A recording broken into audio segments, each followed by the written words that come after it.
Thank you, and I would like to thank also the organizers for inviting me here to GGI to give this talk. Okay, so my talk is worked on based on work with Matthias Gabedil, Rajesh Gopakuma and Vaidli. And it's mostly on a paper which appeared earlier this year on the archive, and another one which will hopefully appear soon. So why is this interesting, this background? So this background supports a large supersymmetry. It's actually not only n equal to 4, it's n equal to 4, but there are different n equal to 4 superconformal algebras in 2 dimensions. And in this case, we have the large n equal to 4 superconformal algebra, in contrast to AdS3xS3xS3 or K3, where the background supports the small n equal to 4 superconformal algebra. So this large n equal to 4 superconformal algebra is kind of mysterious. It has lots of strange features, and so the first part of the talk will be devoted to review this algebra. And we have analyzed the BPS spectrum on this background. So this is then the BPS spectrum of this large n equal to 4 superconformal algebra. And we have done this analysis both in supergravity and in string theory from the worldsheet point of view. And what we have found shows actually a discrepancy with an old result in the literature. So there was this analysis by the Boer, Pasquinucci, and Skenderis almost 20 years ago now. And they used group theory to do the KK reduction on this background. And they determined the field content of this compactification.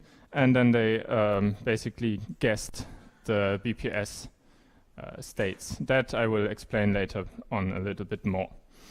And so our discrepancy showed now that there were some assumptions in these group theory calculations they did, and some assumptions are actually not correct. And so we corrected this BPS spectrum on this background. And so this is one of the reasons why this background was still mysterious, because actually the BPS spectrum was not correct. And as you may know, also there's so far no consensus dual CFT proposal.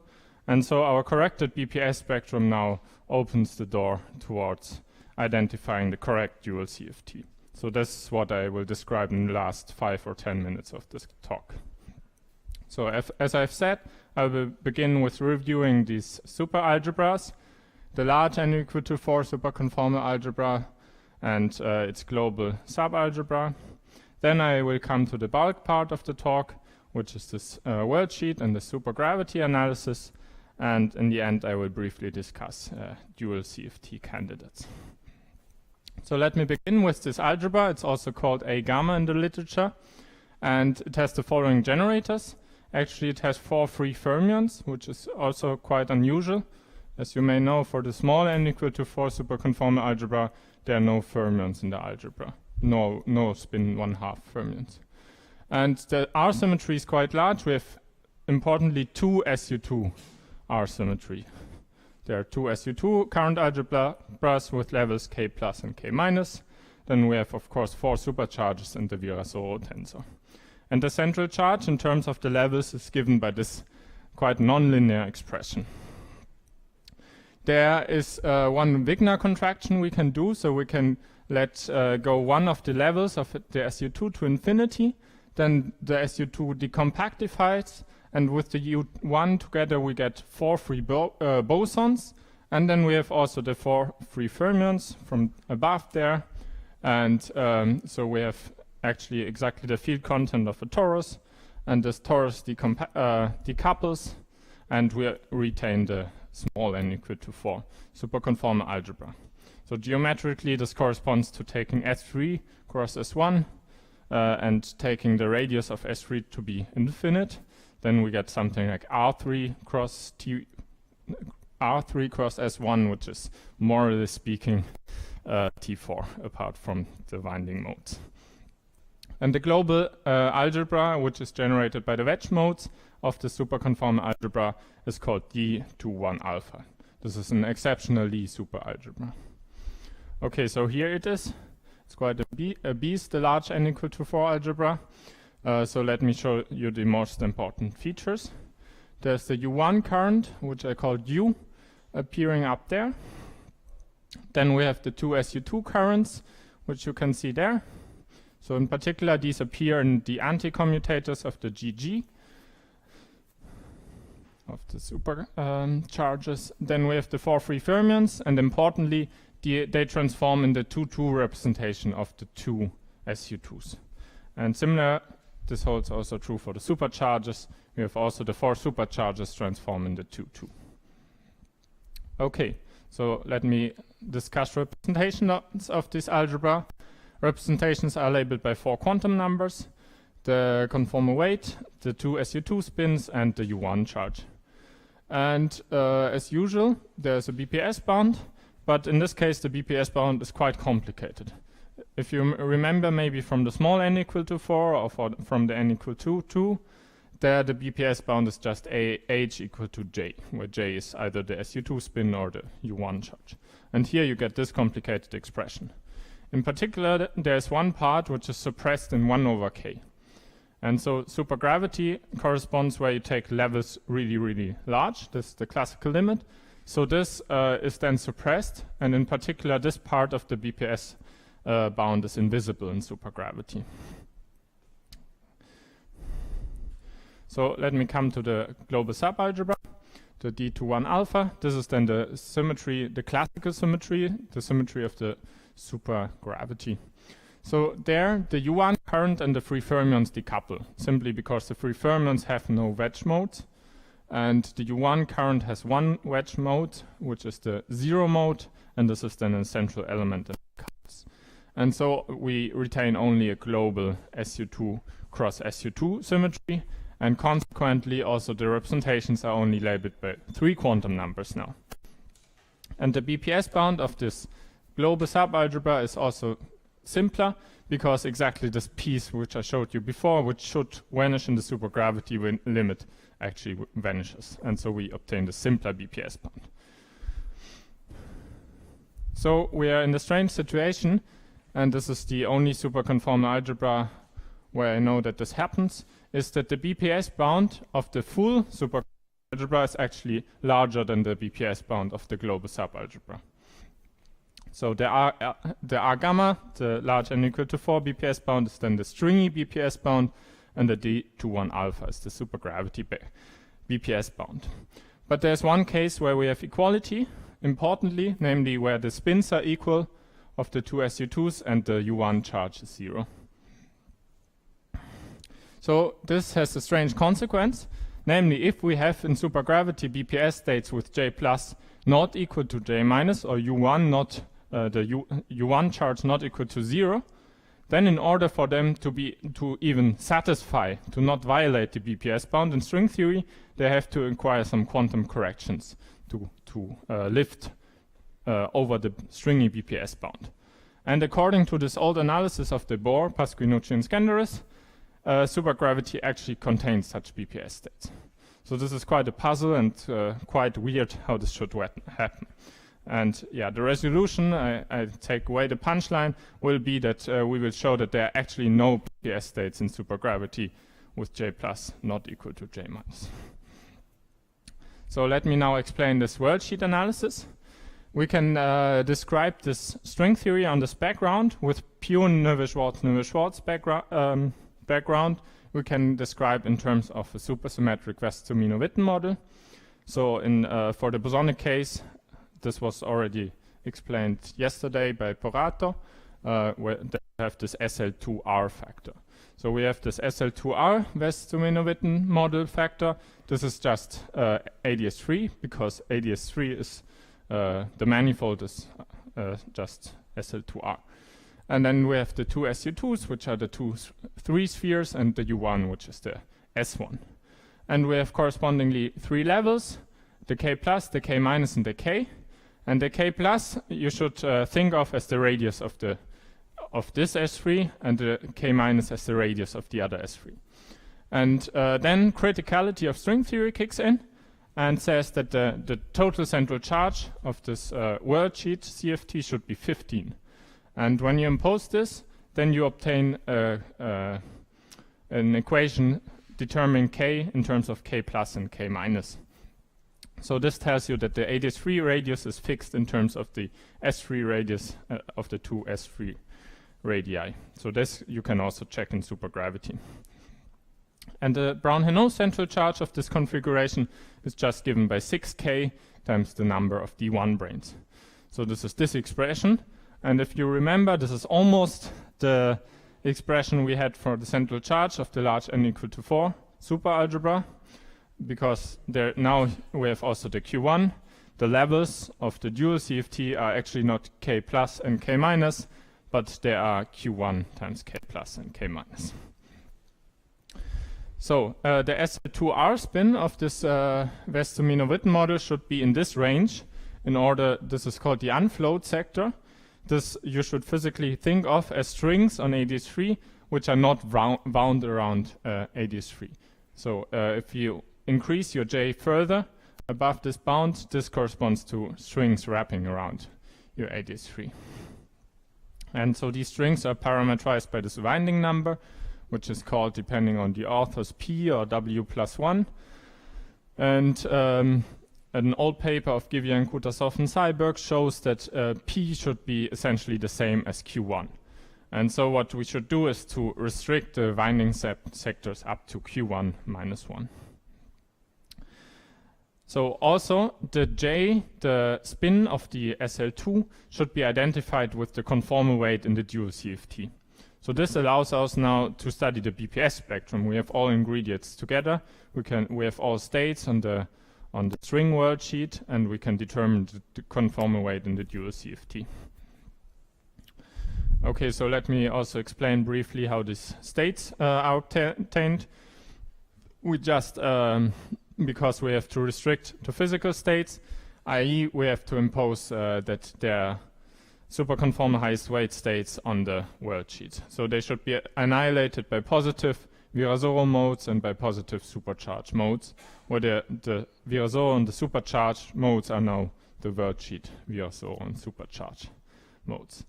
And we have also the zero mode of the Virasoro tensor, which gives us the mass shell condition.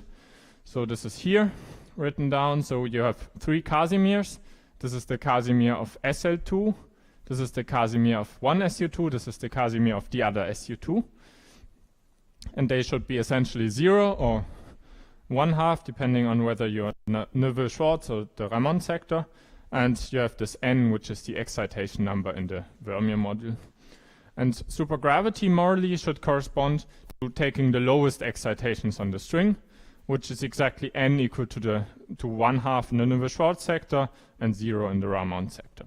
And we will see that the states we get from taking this level are exactly the same states we obtain in the KK reduction in supergravity. So now if we impose this physical state condition, then we remove two neutral oscillators. So this is morally speaking the light cone gauge.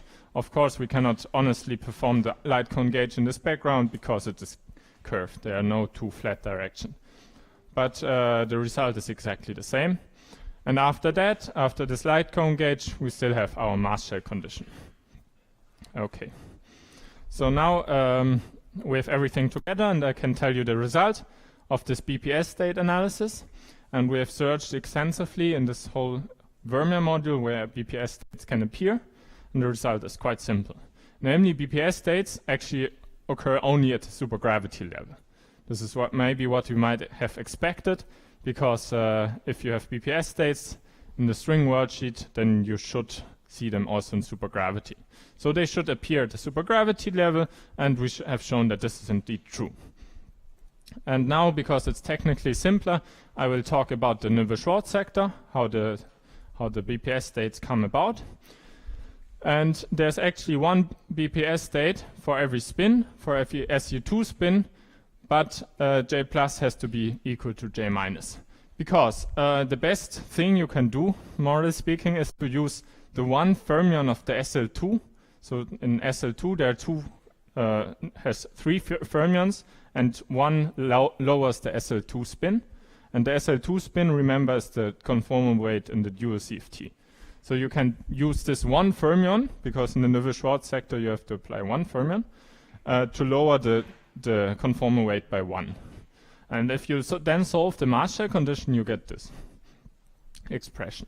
And this now has to be contrasted with the BPS bound I showed you earlier. I omitted the U1 charge because these are uncharged BPS states. And so you see that a priori these two expressions look quite different.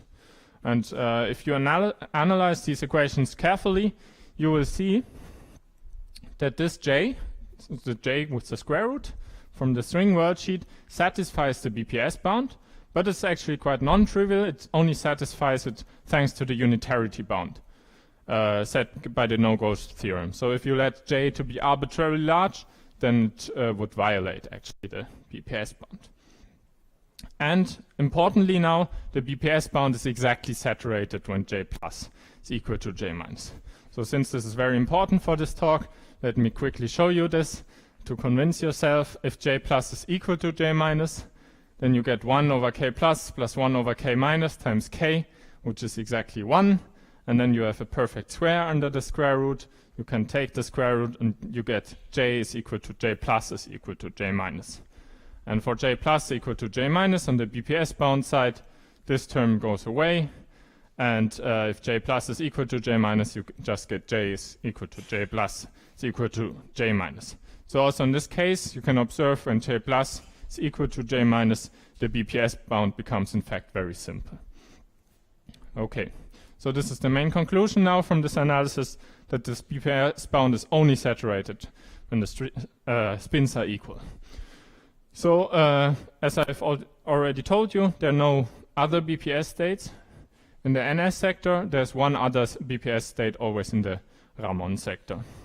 But actually these two BPS states combine into one multiplet, because this is another strange property of the large n equal to 4, that one BPS representation actually contains two BPS states. Yeah, in conclusion, we get this BPS spectrum. So we have simply JJ, because the spins have to be equal. This U1 charge is 0. And then we have, of course, to tensor with the right movers. And now we want to, because this contradicts, morally speaking, the de Boer analysis, but the de Boer analysis was done in supergravity. To settle this issue now, once and for all, we should match this with supergravity, which lives in the regime where k, the radius, is very large. Because, yeah, then we get a classical regime. So to settle this now, we should do the supergravity analysis. But to spoil you previously the result, we can see that this actually is what we expect more or less from supergravity. So because if I am so free to change the sign here, I will. So the signs will work out at the end, but let me for once change the sign and use the relation between the mass of a particle and the conformal weight in the dual CFT. Then you see that this result translates just that the mass squared is the sum of these two terms, which you can recognize exactly as the eigenvalue of the Laplacian on S3 cross S3. So this looks exactly as if we had done a KK reduction of a scalar field on S3 cross S3. So this tells you that this structure is in fact very natural from supergravity. And so we expect that the same thing should hold true in supergravity. But now, to settle this really once and for all, because this has been a big mystery in the literature, we have done the honest analysis, and we have done the KK reduction of 9-dimensional supergravity. So we have started with supergravity type 2b, compactified on S1, then we have 9-dimensional supergravity, and then we should reduce on S3 cross S3. And this analysis maybe doesn't sound so complicated, but it's quite complicated, since all fields in this supergravity mix, in fact, so of the different sectors, all fields of the Neveu-Schwarz fields mix, and so on. But at least we can simplify the calculation by restricting to this Neveu-Schwarz fields. Then we have still the metric Karl-Bramont field, so the two-form field, and the dilaton. And to further simplify the calculation, we restricted also to fields which are scalar on the AdS3, scalar on the S3, and scalar on the other S3, because this actually suffices, because we know that the that the fields of the supergravity should arrange themselves into multiplets of the D21 alpha algebra, and every multiplet of the D21 alpha contains such a field. And so if we calculate the masses for these fields, this already fixes uniquely the masses of the other fields. Then, when doing this simplification, the analysis boils down to diagonalizing the Laplacian on AdS3. Yeah. So this now maybe sounds easy, but it's still very hard, because the field equation, you have this background, AdS3 cross S3 cross S3.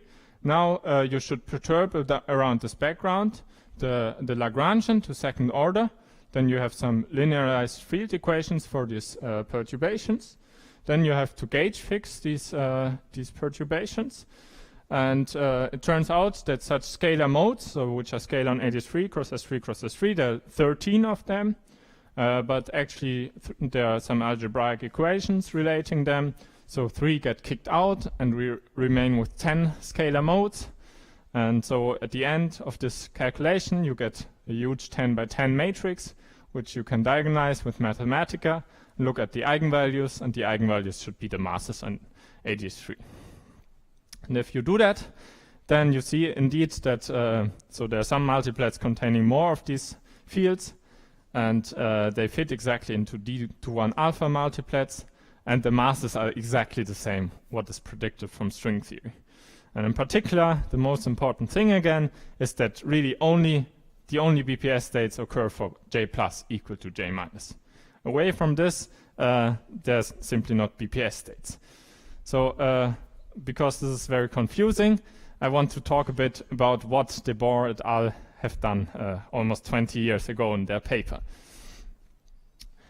So this also gives an elegant resolution of this puzzle I've alluded earlier on, because if supergravity has BPS states for J plus not equal to J minus, then in order to satisfy the BPS bound in string theory, they have to acquire some miraculous quantum corrections. Yeah, and we showed that they're actually not there, these BPS states. So let me state you the result of de Boer, Pasquinucci, and Skendris. They showed that the BPS, the field content actually, is this one. So this is now in terms of D21 alpha multiplets written. So this might seem confusing a bit, because there are now 2 multiplets, whereas in string theory you only saw 1 multiplet. This is because these are D21 alpha. If you write them back into gamma multiplets, then this is only 1 multiplet. But don't worry about this for now.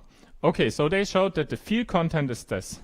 And now they actually didn't know the masses, because they've done this group theory and they only know these spins but not the masses.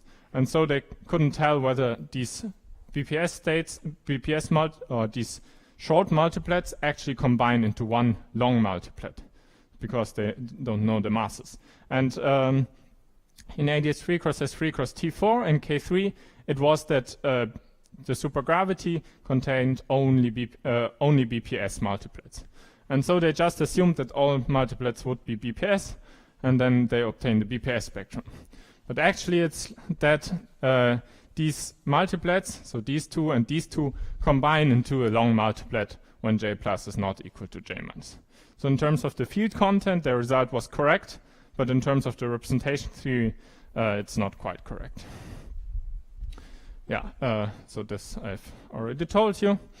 And so now this means for us that some CFTs we have previously excluded, again, possible viable dual CFT candidates. So this puts us into a nice position now. Now let me also talk about n equal to 2 shortly, because the large n equal to 4 superconformal algebra is actually an n equal to 2 subalgebra, which sits somehow diagonally in the SU2s. So we use a linear combination of the 2 Cartan directions of S3 to get a U1, which is the U1 of this n equal to 2 subalgebra. And we can also look at chiral primaries with respect to the subalgebra. and chiral primaries with respect to the subalgebra are exactly BPS states of the large n equal to 4 superconformal algebra, which satisfy that J plus is equal to J minus and U is equal to 0. So this should sound familiar now. This J plus equal to J minus and U equal to 0. And this explains now also why this BPS bound in this case is so simple. Because we saw previously that the BPS bound in this case is just that H is equal to J plus is equal to J minus. So, but now the presence of this n equal to 2 subalgebra motivates us to look also at the chiral ring, because these BPS states now should form a chiral ring. And we know that chiral rings are quite stable against deformations. For the large n equal to 4 BPS states, that's actually not so clear whether they're stable against deformations.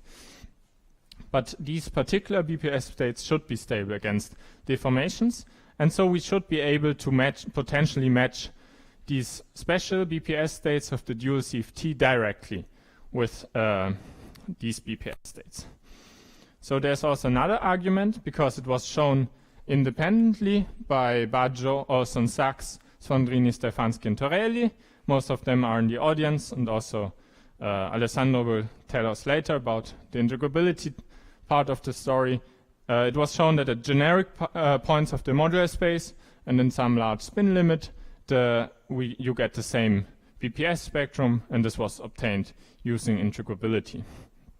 And so this motivates us also to say that the complete BPS spectrum should be more or less invariant under the modular space, not only the n equal to 2 part.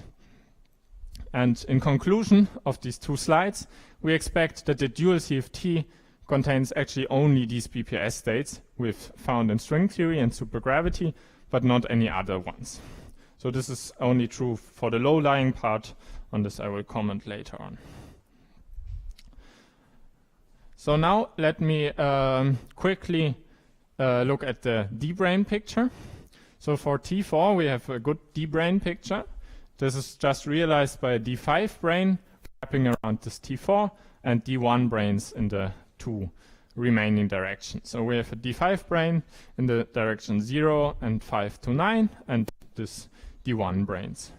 And for T4, so this is the school example, you can apply 4 times T-duality along the torus directions and you land back in type 2b string. And what you have done is to interchange the D1 with the D5.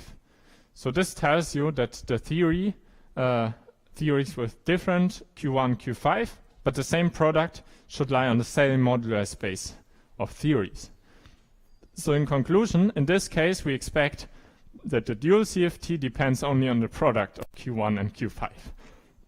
And actually this seems to be true, because the widely accepted dual of this background of AdS3xS3 cross T4 is actually the symmetric product orbifold of T4, and the number of copies is Q1 times Q5, where Q1 is the D1 brane charge and Q5 is the D5 brane charge. So in our case, for S3 cross S1, the situation is much less clear. Actually, it was shown by Gukov, Martinek, Moore, and Strominger that the U-duality group of this background is quite small. There's basically nothing you can do. In particular, this T-duality you cannot do, because you, at least if you're honest, you cannot T-dualize along an S3.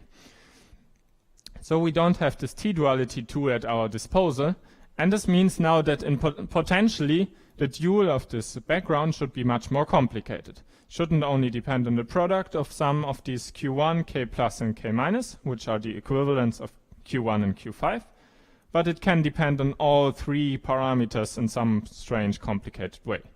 So this is just my excuse why we haven't definitely found a dual CFT yet.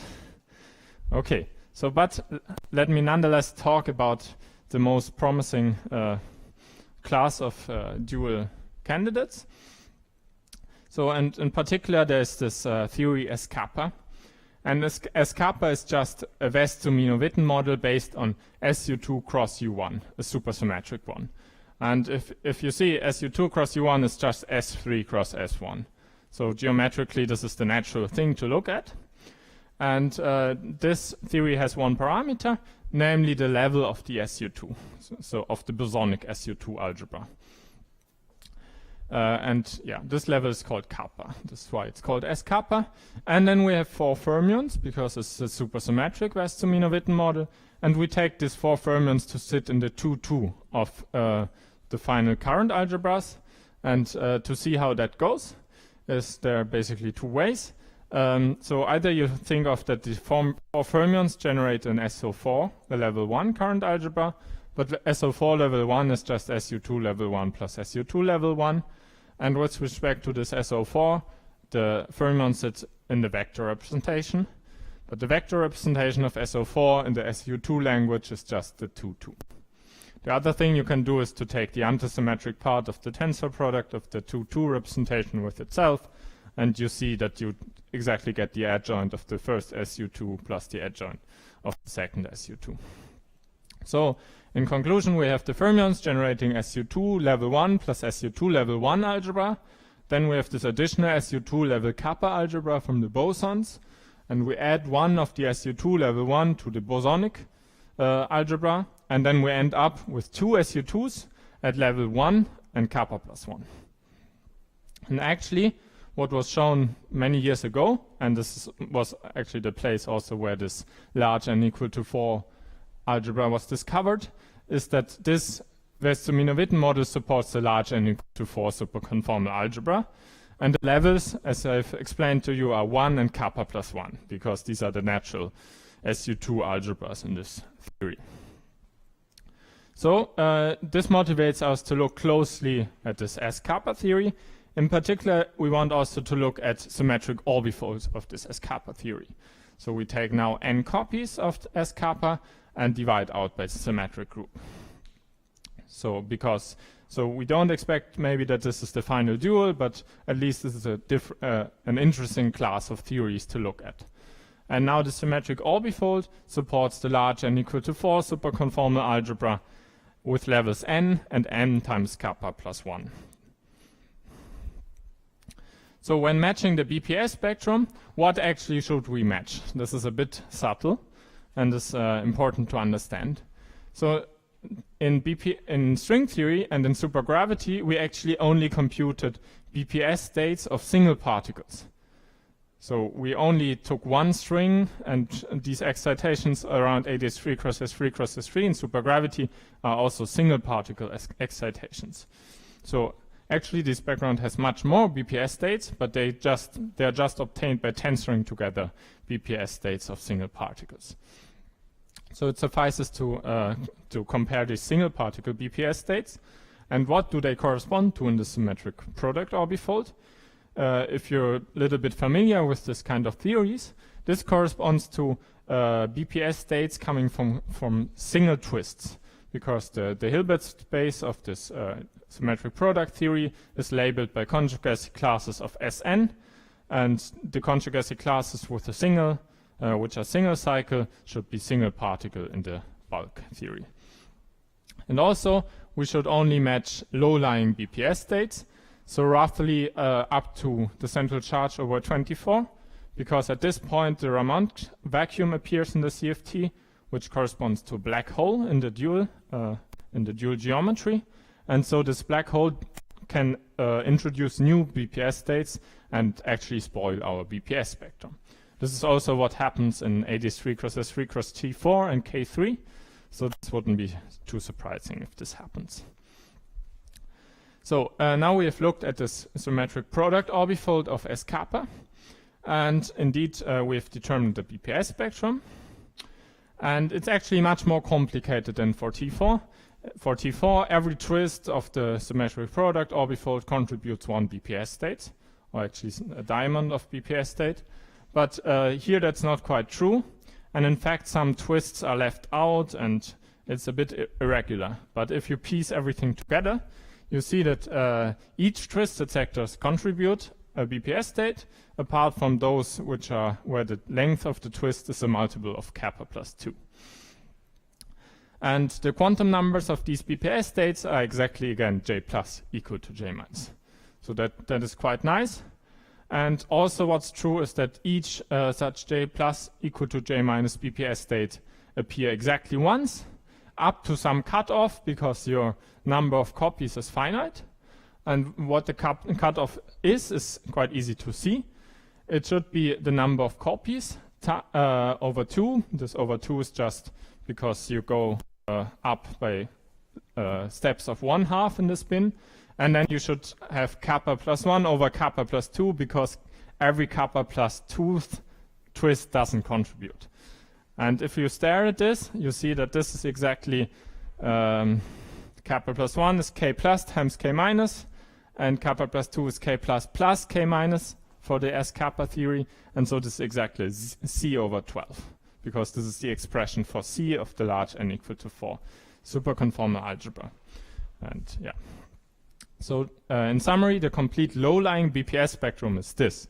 So there's a little lie in that, because there are more BPS states, but they're not low-lying. So in particular, there are BPS states from the untwisted sectors, but they are all very, very heavy. And so we haven't included them in this BPS spectrum. So let us compare with string theory. We've seen that also in this symmetric product orbifold of S kappa, only BPS states with j plus equal to j minus appear, and in fact every BPS state appears exactly once. So this looks already quite good as a potential dual CFT proposal, yeah, and is open to future research. So we hope to settle this issue then. Let me now come to some conclusions of this talk.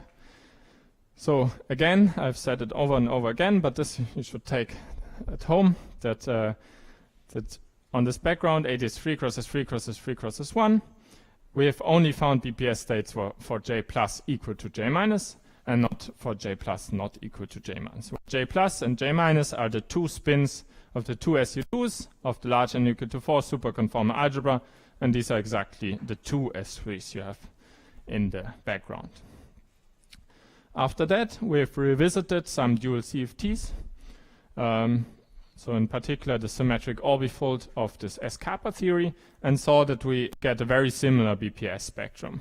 And so there's now some hope to finally identify the correct dual CFT on this background. Thank you very much for your attention.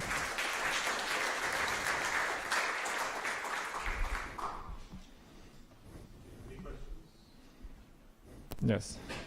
So you mentioned that you match. Thank you.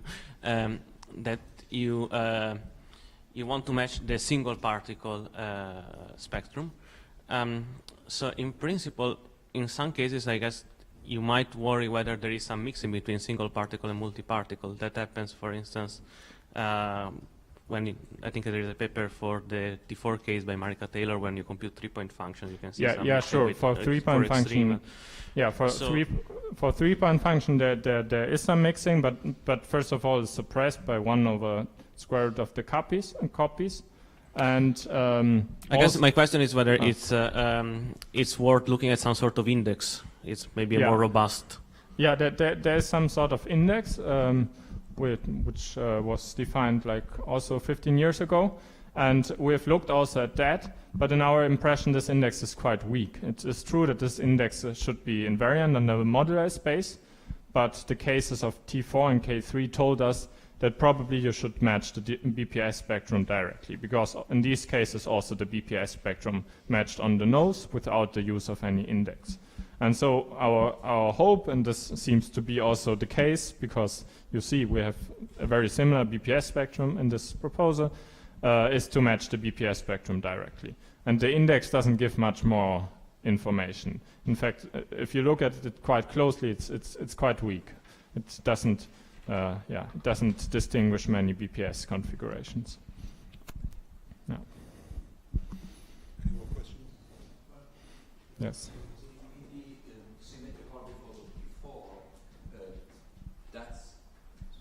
To a deformation of AdS3. Yes. And we know what is the deformation, at least in supergravity case, we know that we switch on Ramond field. Yes. In this case, do you have a similar story with? Yeah. So what we expect is that this symmetric product orbifold, if it is dual, it should be dual at the point of pure Ramond background flux. So this should be similar for T4. And so the general opinion is that this should be the tensionless limit of the string theory. So this is far away from the supergravity point, in fact. But we're not quite sure about this, but everything points in this direction. Yeah. You have shown that the BPS only refers to strict class equals to the minus. Yes. And also you have commented that this is related to the n equals to 2 subalgebra. Yes. So if I were in a if we consider different backgrounds where I impose this kind of symmetry between the two x2 vectors, like I impose the z2 quotient of these two, and then I guess the resulting theory will also have n equals to 2. So if I naively do this similar analysis to that background, should I find a similar BPS spectrum? Can you mention again the which background do you mean? So I mean, you still have AdS3 cross S3 cross S3 cross S1, but then you impose another quotient on this S3 cross S3. You just basically swap the two x3 factors. And I guess for that you have smaller supersymmetries, but still you have n equals to 2 perhaps, or n equals to 3. Actually, also the n equal to 2 should be, so you want to impose some symmetric orbifold with respect to the S3 cross S3? Yes, So yes. and this breaks also the n equal to 2 except when the sizes of the S3s are equal. Otherwise, you cannot. Right. I think there are some discussions that you can have n equals to 2 for that background. Yeah, then it should still have n equal to 2 at least. Right. So my question is, if I do a very similar analysis as you have done here, would the BPS spectrum be the same as your result, or there might be some differences? It should be the same. At least these BPS states are symmetric under the two S3s, so and they appear in the untwisted sectors of this quotient. I Could see. be that in the twisted sector there are more BPS states that I don't know. I see. So you are saying that if I want to see what is the due to that background, I should go to maybe the untwisted sector or something that is not captured by your. I mean, I want to see what's the difference between the CFT due. Yeah. So yeah, that I don't know. Okay. Thank you. Sorry. Yes. So you don't have BPS data with U1 tab? No. No.